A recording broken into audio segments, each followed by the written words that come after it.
اعوذ باللہ من الشیطان الرجیم بسم اللہ الرحمن الرحیم۔ شروع اللہ کا نام لے کر جو بڑا مہربان نہایت رحم کرنے والا ہے۔ معزز سامعین کرام، ایک ایسی قوم جس پر اللہ رب العزت نے اپنا عذاب نازل فرمایا اور ان لوگوں کو انسانوں سے بندروں کی شکل میں مسخ کر دیا۔ آخر وہ لوگ کون تھے اور وہ ایسا کون سا گناہ کرتے تھے جس کی وجہ سے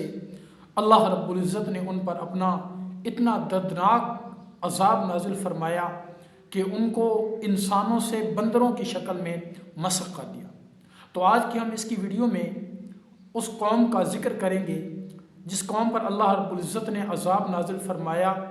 اور ان کو انسانوں سے بندروں کی شکل میں مسخ کر دیا۔ تو لہٰذا میری گزارش ہے آپ سے کہ ویڈیو کو اینڈ تک دیکھیے گا۔ معزز سامعین کرام، یہ قوم حضرت داؤد علیہ السلام کی قوم تھی جن پر اللہ رب العزت نے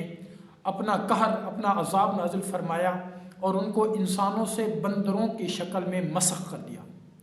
آخر یہ لوگ ایسا کون سا عمل کرتے تھے، کون سا ایسا گناہ کرتے تھے جس کی وجہ سے اللہ رب العزت نے ان پر اپنا عذاب نازل فرمایا؟ تو حضرت داؤد علیہ السلام اور ان کی قوم سمندر کے کنارے ایلا نامی بستی میں رہا کرتے تھے۔ یہ قوم بڑی ہی خوشحال قوم تھی اور ان کو اللہ رب العزت نے اپنی بے انتہا نعمتوں سے نواز رکھا تھا، اور جس جگہ یہ سمندر کے کنارے رہتے تھے وہاں یہ لوگ مچھلیوں کا شکار کرتے تھے اور وہاں کثیر تعداد میں مچھلیاں پائی جاتی تھیں جہاں یہ سمندر کے کنارے رہا کرتے تھے۔ تو اللہ رب العزت نے حضرت داؤد علیہ السلام پر وحی نازل فرمائی اور ان کو یہ حکم دیا کہ آپ نے اپنی قوم کو ہفتے والے دن شکار کرنے سے منع کرنا ہے، کیونکہ ہفتے والے دن اللہ رب العزت نے شکار کو حرام قرار دے دیا ہے۔ ہفتے والے دن شکار کرنا حرام ہے۔ تو حضرت داؤد علیہ السلام اپنی قوم کے پاس آئے اور ان کو ہفتے والے دن شکار کرنے سے منع فرمایا کہ اللہ رب العزت نے ہفتے والے دن شکار کرنے کو حرام قرار دے دیا ہے، لہٰذا تم نے ہفتے والے دن شکار نہیں کرنا، باقی 6 دن شکار کر سکتے۔ تو قوم یہ سن کر بڑے پریشان ہو گئے، سر جوڑ کر بیٹھ گئے، کیونکہ وہی ہفتے والا دن تھا جس دن مچھلیاں جو ہے وہ سمندر کے کنارے زیادہ آیا کرتی تھیں اور خود بخود آیا کرتی تھیں۔ تو قوم کے لوگ بڑے پریشان ہو گئے۔ تو اب شیطان آیا، شیطان نے ان کے دماغوں کے اندر، ان کے ذہنوں کے اندر یہ وسوسہ پیدا کیا، یہ خیال پیدا کیا کہ تم ایسا کرو کہ سمندر سے ایک نالی نکالو، سمندر سے نالیاں نکالو، اور وہ نالیاں جو ہے وہ خشک جگہ پر ایک چھوٹا سا کنواں کھود لو۔ اس کنویں کے اندر جیسے ہی ہفتے والے دن سمندر کے اندر مچھلیاں آئیں گی تو اس جو ہے ان نالیوں سے مچھلیاں گزرتی ہوئی سیدھا اس تالاب کے اندر آ گرے گی اور تم وہاں سے مچھلیوں کو اٹھا لینا۔ اس طرح تم کو ہفتے والے دن شکار کرنے کا گناہ بھی نہیں ہوگا۔ تو قوم کے لوگ جو ہے وہ شیطان کے وسوسے میں آ گئے، شیطان کی بات میں آ گئے۔ تو انہوں نے ایسے ہی کیا، سمندر سے کچھ نالیاں نکالی اور دور جا کر چھوٹے چھوٹے جو ہے وہ گڑھے کھود دیے، اور جیسے ہی ہفتے والے دن سمندر کے کنارے مچھلیاں آتی، وہ مچھلیاں ان سوراخوں سے، ان نالیوں سے نکلتی ہوئیں سیدھا ان گڑھوں کے اندر جا گرتی اور وہ وہاں سے مچھلیوں کو اٹھا لیتے۔ اللہ رب العزت کو ان کی یہ ادا پسند نہ آئی۔ تو کچھ لوگ جو ہیں ان میں سے انہوں نے اس عمل کو برا جانا اور ان کو منع کرتے تھے کہ اللہ پاک نے منع کیا ہے ہفتے والے دن شکار نہیں کرنا، تو تم لہٰذا ایسا نہ کرو، ہو سکتا ہے کہ اس عمل کی وجہ سے ہم پہ اللہ کا عذاب نازل ہو۔ تو لوگوں پہ اس کا کچھ اثر نہ ہوا، تو لوگ جو ہے یہ ایسا کرتے رہے تو اللہ رب العزت نے ان پر اپنا عذاب نازل فرمایا۔ اب اس قوم کے 2 گروہ ہو گئے، ایک وہ گروہ جو اللہ تعالیٰ کی نافرمانی میں مشغول ہو کر ہفتے والے دن بھی شکار کرتے رہے،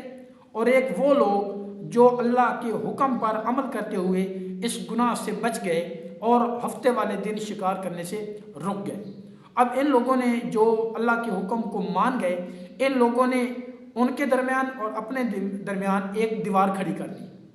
اب دیوار کی ایک طرف نیک لوگ، مسلمان لوگ رہنے لگ گئے جو اللہ کے حکم پر پابند تھے، اللہ کے حکم کو ماننے والے تھے، ہفتے والے دن شکار نہیں کرتے تھے، اور ایک وہ قوم، ایک وہ لوگ ہو گئے جو ہفتے والے دن بھی شکار کرتے تھے، اللہ تعالیٰ کے نافرمان تھے، انہوں نے اللہ تعالیٰ کے حکم کی نافرمانی کی۔ تو ایک دن ایسا آیا، ایک رات ایسی گزری کہ جو نیک لوگ تھے انہوں نے دیکھا کہ دوسری سائڈ پہ ہے جو نافرمان لوگ تھے، بالکل سناٹا ہے، بالکل خاموشی ہے۔ تو وہ جب صبح کو اٹھے اور انہوں نے صبح کو دیکھا تو وہ جتنے لوگ بھی نافرمان لوگ تھے جنہوں نے اللہ تعالیٰ کے حکم کی نافرمانی کی، وہ سارے کے سارے بندروں کی شکل کے اندر مسخ ہو چکے تھے، بندروں کی شکل کے اندر تبدیل ہو چکے تھے۔ تو وہ نیک لوگ جو تھے ان میں سے جو لوگ اپنے رشتہ داروں کو پہچانتے تھے انہوں نے یہ پہچان لیا اور ان کو یہ معلوم ہو گیا کہ یہ اللہ تعالیٰ کے حکم کی نافرمانی کی وجہ سے ان پر اللہ رب العزت نے اپنا قہر، اپنا عذاب نازل فرمایا ہے کہ ان لوگوں کو اللہ تعالیٰ نے بندروں کی شکل کے اندر مسخ کر دیا۔ تو یہ لوگ جو بندروں کی شکل کے اندر مسخ ہو گئے تو یہ 3 دن تک زندہ رہے، اس کے بعد یہ سارے ہلاک ہو گئے، ختم ہو گئے۔ تو آج کل لوگ یہ کہتے ہیں کہ آج کل دنیا کے اندر جو بندر پائے جاتے ہیں یہ وہی بندر ہیں حضرت داؤد علیہ السلام کی قوم، جن کو اللہ رب العزت نے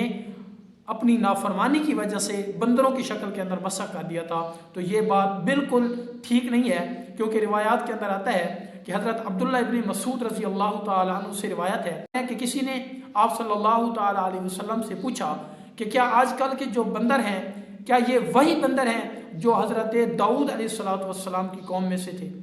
تو اللہ کے نبی صلی اللہ تعالیٰ علیہ وسلم نے ارشاد فرمایا کہ اللہ رب العزت جس قوم پر اپنا عذاب نازل فرماتا ہے وہ اسی قوم کے لیے ہوتا ہے، اسی قوم پر ہوتا ہے۔ تو جب اس قوم پر عذاب آتا ہے تو وہ قوم ساری کی ساری ہلاک ہو جاتی ہے، پھر اس سے آگے ان کی نسل نہیں چل سکتی۔ تو یہ بات کہنا بالکل غلط ہے کہ آج کل کے جو بندر ہیں یہ وہی بندر ہیں جو حضرت داؤد علیہ السلام کی قوم میں سے تھے۔ تو میرے بھائیو، دوستو، بزرگوں، یہ تھی وہ قوم حضرت داؤد علیہ السلام کی قوم جن کو اللہ تعالیٰ نے ہفتے والے دن شکار کرنے سے منع کیا تھا، تو انہوں نے اللہ تعالیٰ کے حکم کی نافرمانی کی، اللہ تعالیٰ نے ان پر اپنا عذاب نازل فرمایا اور ان تمام کو جو ہے وہ بندروں کی شکل کے اندر تبدیل کر دیا، مسخ کر دیا، اور پھر یہ 3 دن تک زندہ رہے، اس کے بعد یہ سارے کے سارے ہلاک ہو گئے۔ اور ان میں سے وہ لوگ جو اللہ پر ایمان لے آئے تھے، جنہوں نے اللہ کے حکم کی نافرمانی نہیں کی، وہ صحیح سلامت زندہ بچ گئے۔ اللہ تعالیٰ سے دعا ہے کہ اللہ تعالیٰ ہمیں ان واقعات کو عبرت کا نشانہ بنائے، اور اللہ رب العزت ہمیں اللہ اپنی اطاعت کے اندر اللہ تعالیٰ اپنے حکموں کی نافرمانی سے بچائے، اپنے نبی کی جو ہے وہ سنت پر عمل کرنے کی، اللہ تعالیٰ اپنے احکامات پہ، قرآن و حدیث پہ، شریعت پہ، دین پہ، اسلام پہ مکمل طور پہ عمل کرنے کی توفیق عطا فرمائے۔ والسلام وآخر دعوانا الحمدللہ رب العالمین۔